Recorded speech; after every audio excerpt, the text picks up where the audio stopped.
안녕하세요. 이제 우리가 초고령 사회잖아요. 초고령 사회.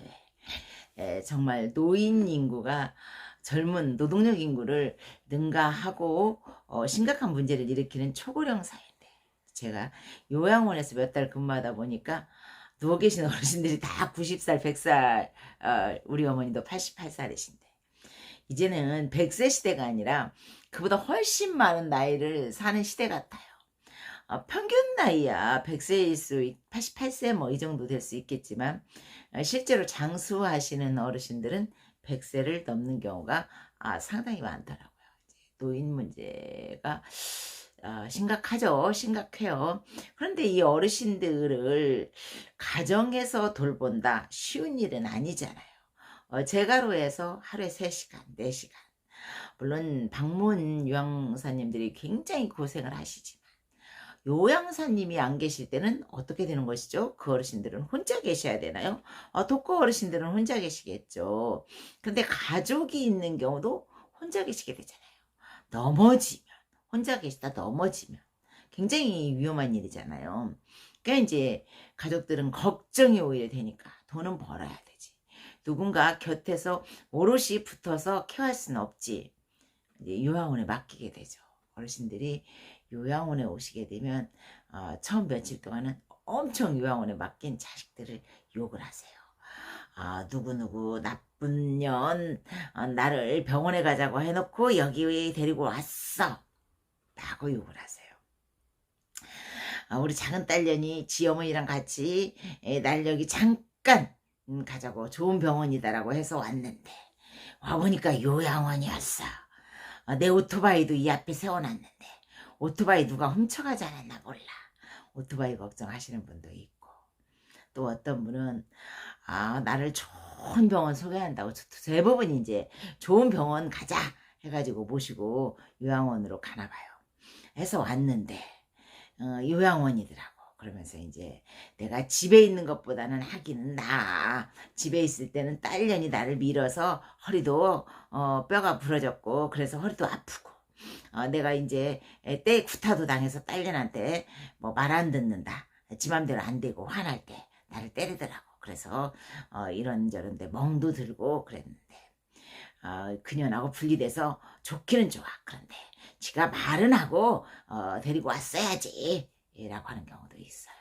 이제 그런 경우는 그럼 노인학대로 신고할까요? 우리는 노인학대를 보면 즉시 신고해야 될 의무가 있는데, 우리가 노인학대로 신고해야 되는 거죠? 라고 하면, 부모가 자식을 그럴 수가 있나? 자식은 부모를 신고할 수 있어도 부모는 자식을 신고할 수 없는 거지요. 절대로 안 돼요. 절대로 안 돼. 라고 하십니다. 우리 부모들 마음은 또 그런 것 같아요. 하여간 이제 그렇게 며칠 있다 보면 요양원도 사람 사는 곳이거든요. 우리 집에서 있어봐야 자식들 돈 벌러 나가고 손주들 다 학교 가고 나 혼자 집에 있다가 현관에서 넘어져서 이빨이 입 주변이 깨진 적도 있고. 그런데 여기 있으면 넘어지면 바로 요양보호사 선생님들이 달려오고, TV도 큰 걸 보니까 답답하지도 않고, 이제 가정의 TV는 아무리 크다고 해도 이제 50평, 50인치 이런 거 보는 데는 그렇게 많지 않잖아요. 어르신들 방에, 어르신들은 또 이제 가족이 모이는 데보다는 이제 개인 방에서 조그만한 TV 보시다가 요양원에서 계시면 이제 큰 TV 보면서 친구들도 쫙 앉아있죠. 어떻게 보면 이제 적응을 해야 된다라는 생각이 있죠. 어떻게 아무리 그래도 요양원에서 삼시세끼 다 밥이 나온다 해도 내 자식들과 내 손주들과 따뜻한 집에서, 그러니까 따뜻하다라는 게 뭐 실질적인 원도, 뭐 도시가스를 높여서 따뜻하고 에어컨을 틀어서 시원하고, 에어컨이야 요양원이 더 빵빵 틀고 온도도 따뜻하게 하죠. 거기는 기본 온도를 맞춰야 되니까. 제가 여기서 따뜻하다라고 한 것은 홈 스위트 홈이잖아요.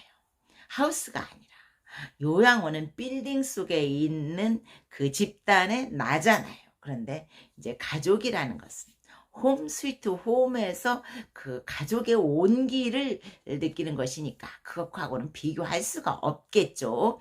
물론 그러나 이제 어르신들이 요양원에 딱 들어오면 내가 여기 버려졌어라는 생각으로 서글퍼요.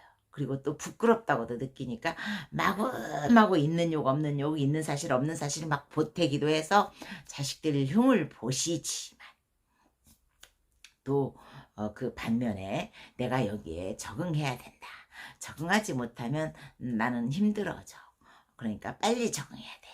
그래, 큰 텔레비 보고 가끔 가다가 이제 하루에 한 번씩 월화수목금 중에 이제 때때로 자주 그 프로그램이라고 해서 외부 강사들이 와서 노래도 부르고 춤도 추고 신난단 말이죠. 재밌어요. 그렇게 재밌으려고 노력을 하시는 것이죠. 물론 강사 선생님들이 손 올려요. 치매 방지, 그러니까 치매 지연 운동 시키면 그것도 막 열심히 따라하고 하시다 보면 이제 조금씩 체념이라는 걸 하세요. 그러면서 내 자식들과 이제 내 손주들과 같이 살 수 없고 여기가 내 집이구나. 내가 하늘로 이사 갈 때까지 move to heaven 갈 때까지 나는 여기서 이 생활에 적응을 해야 돼 라고 이제 체념이라는 걸 하시면서 그 어르신들과 친구도 사귀고 먹을 것도 같이 나눠 먹고 그러면서 적응을 하세요. 그런데 적응을 하시게 되면 어르신들이 하는 행동이 있어요. 어르신들이 갖고 있는 종교가 무엇이거나 뭐 기독교이거나 불교이거나 종교의 형식과 방식은 관계가 없어요. 하여간 새벽만 되면 새벽 예배 하듯이 새벽기도 하듯이 자기 자식을 위해서 열심히 기도를 하세요. 물론 교회 다니시는 분들은 시시때때로 하시는 분들도 계세요. 그런데 이제 우리 칠성신을 모시는 그 종교에 그 깊이 뿌리를 두시는 어르신들은 밤중이면 그렇게 한 10시, 4시, 그러니까 11시부터 새벽 1시까지가 4시죠. 4시만 되면 그 학문가 좀 외진 곳으로 가셔서 계속 기도를 하세요. 한 어르신이 기도를 하고 들어가시면 또 다음 어르신이 또 나와서 또 많이 정성으로 기도를 하세요. 우리 자식 잘 되게 해주세요.